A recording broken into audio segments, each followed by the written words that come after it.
A presidente Miriam Monte, em entrevista, revelou o valor da dívida e atualizou um pouco a situação sobre a recuperação judicial. Esse é o tema do vídeo de hoje, então solta a vinheta aí e vamos embora.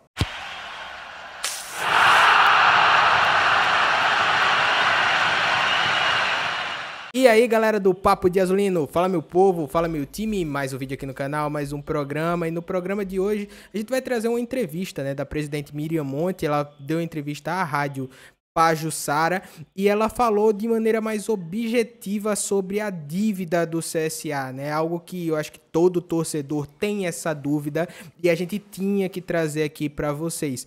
Mas o foco aqui que a gente vai colocar é a dívida do CSA, né? Ela falou o valor, né, e explicou como é que vai ser essa situação, né? Porque esse valor pode se ampliar, e aí explicou um pouquinho sobre a recuperação judicial e a gente, obviamente, vai fazer o nosso react junto. Tranquilo, meu povo? Antes de a gente começar, não se esquece, tá? Se inscreve no canal, ativa o sininho pra você não perder nada. Vídeo novo quase todo dia, vai ser um prazer ter você fazendo parte desse time. Deixa o seu like e deixa o seu comentário. Faz o seguinte, assiste o vídeo todo e depois me diz aqui o que é que você achou de toda a situação. Tranquilo?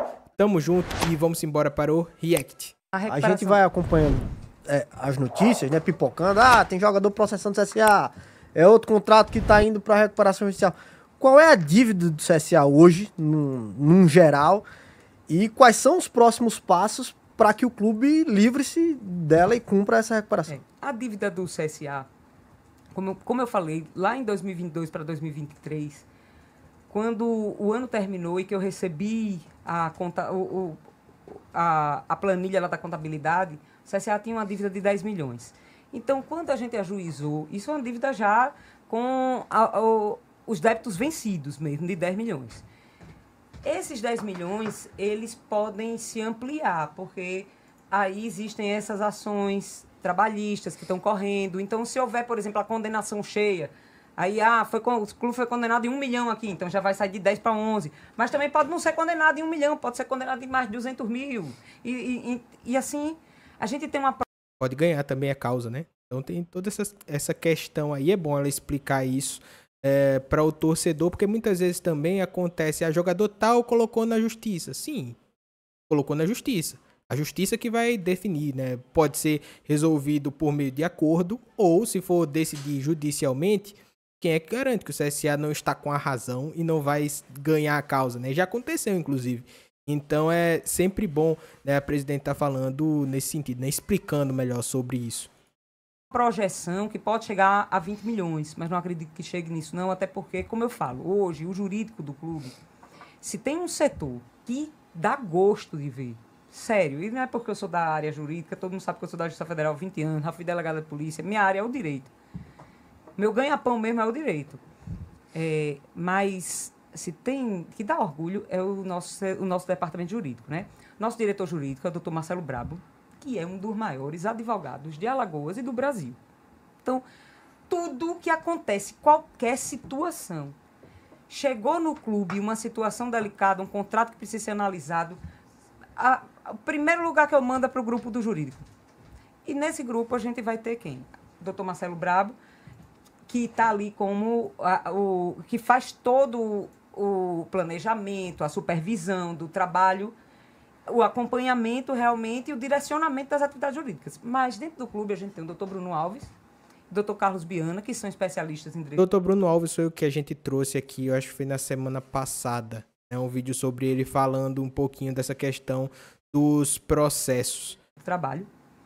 E também direito esportivo. Além disso, nós temos o doutor Oswaldo Sestário, que é especialista em direito desportivo, direito internacional também. E nós... É esse que estava à frente, tá? No caso do Caxias, né? Que alguns clubes correram atrás, ficaram de olho, era esse advogado que estava à frente. E, inclusive, ele foi capa, tá? De uma das thumbs aqui dos nossos vídeos. Nós temos as bancas, a banca de advogados, que atua especificamente na recuperação judicial, que é a Matos, né? E temos também uma consultoria especializada na parte de contabilidade voltada para a recuperação judicial. Além da contabilidade do clube, que é com a nossa contadora Rose, que também dispensa comentários, é contadora da Associação dos Cartórios, de partidos políticos, enfim, é uma pessoa que realmente tem muita experiência. Então, hoje eu posso dizer que a contabilidade e o jurídico do clube, sinceramente, talvez seja um dos setores mais fortes em todas as instituições aqui do Estado, tá? Então, esses processos, eles vão ser acompanhados, já estão sendo acompanhados. Nosso objetivo, realmente, é reduzir ao máximo o impacto financeiro de futuras condenações, é buscar ao máximo fazer acordos, mas desde que esses acordos não comprometam também o funcionamento do clube. Às vezes a gente... por que não faz esse acordo? Porque a gente não vai ter como pagar. Ou então vai fazer um acordo para deixar de investir no coração do clube, que é o futebol. Então, é preciso fazer toda essa ponderação. Então, eu posso dizer também que o nosso departamento de futebol está bem estruturado e os reflexos estão aí. E o que foi feito no CSA foi algo, eu vi hoje, teve um que falou, deram um cavalo de pau. Realmente, o que aconteceu foi aquilo, no meio da... E aí, pegando esse gancho, só para complementar, presidente, o CSA ele viveu, eu acho que um momento muito delicado, que foi aquela situação de esperar o Pastana.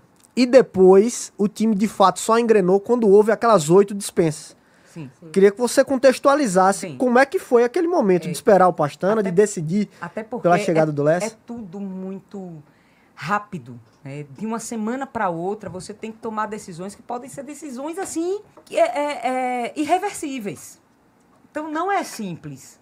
O que é que acontece? O Pastana tinha o apoio do torcedor azulino.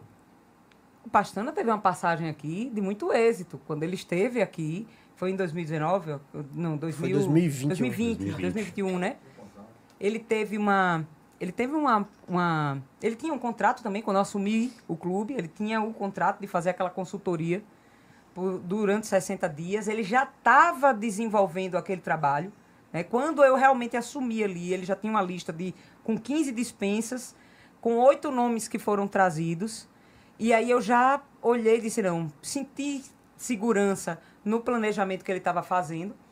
Vamos tocar esse planejamento. Ele decidiu que ia permanecer, mesmo à distância, a gente se comunicava. Eu tentava, eu já tinha também tido a experiência do ano anterior, juntamente com o Sid Clay, que a gente montou o time, conseguiu acesso à Copa do Nordeste, avançou na Copa do Brasil. Então, eu conseguia dialogar bem com o executivo, como o Pastana. O Pastana tinha a aceitação do Conselho Deliberativo, tinha a aceitação do torcedor azulino. Então... Mas não estava aqui, né? Mas não estava aqui. Aí, vamos lá. O que é que acontece? Aí a gente vai para... Não estava aqui. E existe uma situação também de adaptação à nova realidade do clube. Quando o Pastana passou por aqui, ele encontrou o clube completamente centralizado nas mãos do ex-presidente Rafael Tenório. Né? O Raimundo Tavares já tinha se afastado, então ele chega e encontra o clube e tinha o diálogo era direto com o presidente. Mas, Miriam, não era assim com você também? Claro, o diálogo era direto comigo. No entanto, as decisões eu compartilhava com a diretoria. Então, as decisões delicadas, difíceis, até porque a gente tem que ter essa consciência.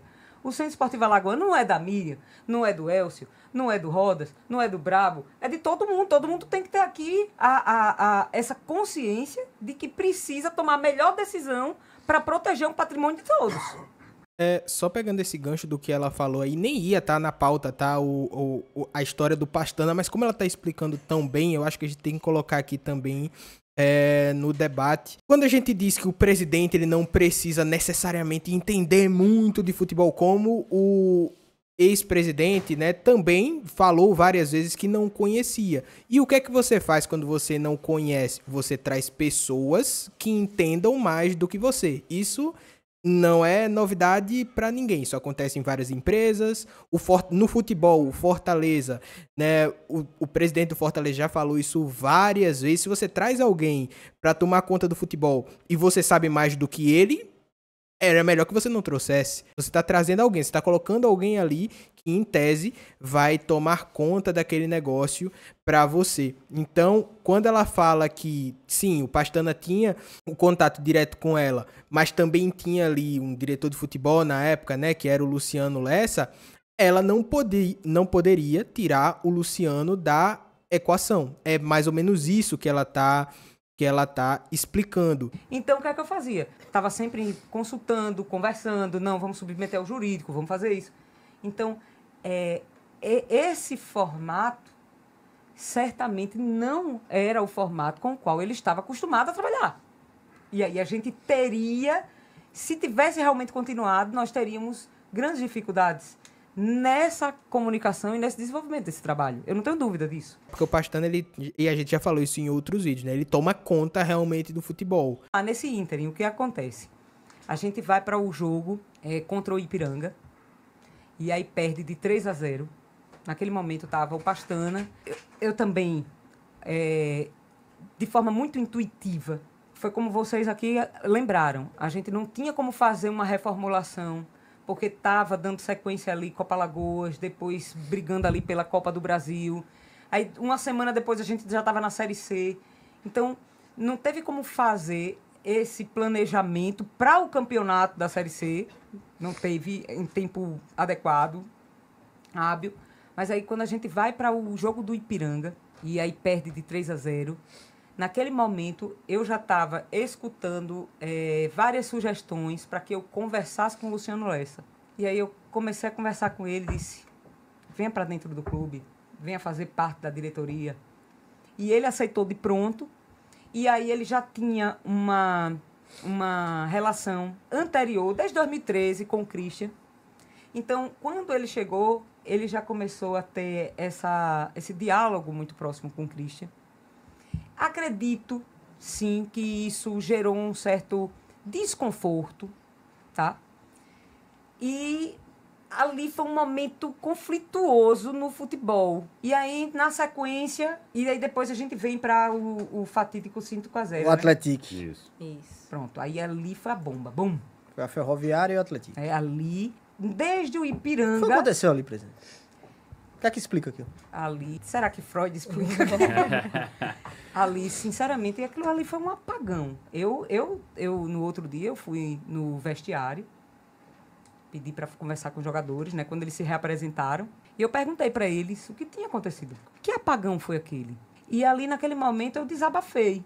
Eu disse o seguinte, eu disse, olha, eu tenho uma filha de 17 anos, vai fazer 17 anos amanhã, Maria Tereza, dia 4 de setembro. Em 17 anos,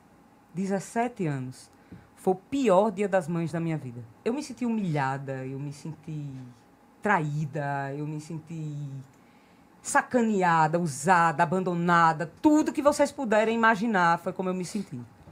E eu disse, olha, eu tenho certeza que, infelizmente, eu não fui a única mãe que senti isso. As mães de vocês também devem ter sentido. A mim, inclusive, que eu fiz questão de levar o estádio. A gente aconteceu isso dali. Infelizmente, acontece. As esposas, as mães dos filhos de vocês também devem ter sentido isso. Porque mulher nenhuma quer ver o seu filho, o seu marido, saindo humilhados de qualquer lugar que seja. E vocês se permitiram isso. Sabe por quê? Porque a gente pode até perder. Mas a gente tem que perder lutando. A gente tem que perder com dignidade. E eu aprendi a ser torcedora do CSA, superando esse tipo de situação. O torcedor do CSA não se entrega. Tanto é que naquele jogo, até o Matheus Santos saiu aplaudido, porque a torcida reconhece a postura daquele que não se entrega. Então, ali, aquele jogo ficou muito evidente que a gente precisava realmente trabalhar o espiritual, o psicológico, a essência e a atitude. Porque a gente precisava, tanto dentro quanto fora de campo, de pessoas que se identificassem com a essência do clube. E eu, com toda sinceridade, eu conheço o CSA, eu conheço as pessoas que passaram pelo CSA, e não tem nenhum covarde. Não tem nenhum covarde. Meu avô não foi covarde, meu pai não é um covarde, eu também não sou covarde, eu não aceito uma atitude covarde. A gente precisa reagir. E ali, Naquele momento veio uma coragem, e não veio só em mim. Veio em mim, veio no Luciano, veio no Brabo, veio no Rodas, veio no Wender, veio no Fábio, veio em todo mundo, veio no Beto. E a gente ali disse, tem que reagir. E a reação a gente foi buscar. A gente foi buscar.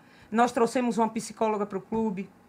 O que é que está faltando? Está faltando nutrição. Vamos ver o que é que a gente precisa aqui de suplementação, o que é que a gente precisa aqui fazer. Mas a gente não podia, era se entregar. A atitude covarde de se entregar, isso não podia nunca acontecer. Não ia acontecer. Não, isso não faz parte da vida do CSA. E aí a gente foi.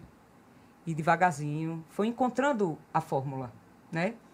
Infelizmente, depois daquele 5-0, o técnico que estava ali, que é um grande profissional, foi o Christian Souza. Eu fico triste, ele não merecia aquele resultado, tá? O Tomazella, e eu disse para ele, Tomazella, você não merece esse resultado. Você não merece essa marca, essa mancha na sua carreira. E você vai conseguir ressignificar a sua trajetória aqui dentro desse clube. Isso é um compromisso que eu assumo com você. E eu espero que você assuma também com você. E ele assumiu, e a gente deve as últimas atuações, que foram excelentes atuações, ao profissionalismo dele. E assim como o profissionalismo dele, nós encontramos também. Agora, nós precisamos, assim, num determinado momento, e aí foi depois daquele empate contra o São José, né? Aqui em casa, a gente viu que realmente a gente precisava, talvez, oxigenar. Quando a gente fala em fato novo, né? Foi um senhor fato novo, né? Agora vamos para a tela grande que a gente conversa um pouco melhor. Meu povo, o vídeo ia ficar só na dívida, mas eu confesso que eu não tinha visto a entrevista, então colocar essa parte aqui do Pastana foi muito importante. O vídeo vai ficar um pouquinho longo, tá? Mas a gente tem que colocar isso aqui para vocês, porque, como eu sempre digo, quando a presidente do clube, quando um dirigente fala, a gente tem que escutar, né? Falando sobre a dívida, no futebol a gente tem muito a falsa impressão de que se pode dever e quanto mais se deve não tem problema nenhum, né? Ah, tá devendo 10, vamos dever 15, né? Para trazer o determinado jogador. Tá devendo 20, quem deve 20 deve 25. Então a gente vai assim e vai se criando uma bola de neve. E se você não for um time grande de Série A, a gente vê times grandes de Série A se prejudicando, né? Como tá a situação do Vasco, né? Quanto tempo não ficou o Botafogo? Precisou virar uma SAF, vir aqui o John Textor para conseguir arrumar aí a situação, né? O Flamengo, vários anos ficou complicado. Então, no futebol brasileiro se tem essa falsa impressão quando você tá ganhando. Quando você tá ganhando, ninguém para olhar a dívida, né? E aqui no CSA, eu gosto de dizer que, pelo menos nesse passado recente, né, vencedor, se respeitou muito a dívida. E esse respeito à dívida é que fez o CSA ficar grande para conseguir fazer bons negócios, né, para você poder ter segurança, né, para fazer determinada contratação, e a bola não entra por acaso, isso acabou acompanhando dentro de campo também. Obviamente tiveram outras coisas aí no meio do caminho, né, no extracampo, mas tinha que ter essa responsabilidade financeira, é isso que eu tô querendo dizer. E quando o CSA perdeu essa responsabilidade financeira, foi quando começou a se gastar muito e se gastar muito mal, foi quando o CSA começou a cair nessa fase ruim, né, que esperamos que esteja passando. Então, quando a presidente fala aqui da dívida e explica que tá tudo sob controle, e aqui foi bom ela ter dito um valor exato, 10 milhões, mas pode chegar a 20. Né? Então, o torcedor tem uma noção de como está a saúde financeira do clube. E sabe que, na realidade do futebol brasileiro, 10 milhões nem é tanta coisa assim. É reversível, né? Mas vai demandar tempo, vai demandar responsabilidade, vai demandar também uma certa paciência. Tranquilo, meu povo? Esse foi o vídeo de hoje, tá? Não se esquece, se inscreve no canal, ativa o sininho pra você não perder nada, vídeo novo quase todo dia. Vai ser um prazer ter você fazendo parte desse time. Deixa o seu like e deixa o seu comentário. O que é que você achou disso tudo, da dívida, Pastana, tudo mais. Deixa aqui nos comentários a sua opinião, que é sempre muito importante. Tamo junto, valeu e até amanhã. Tchau, tchau.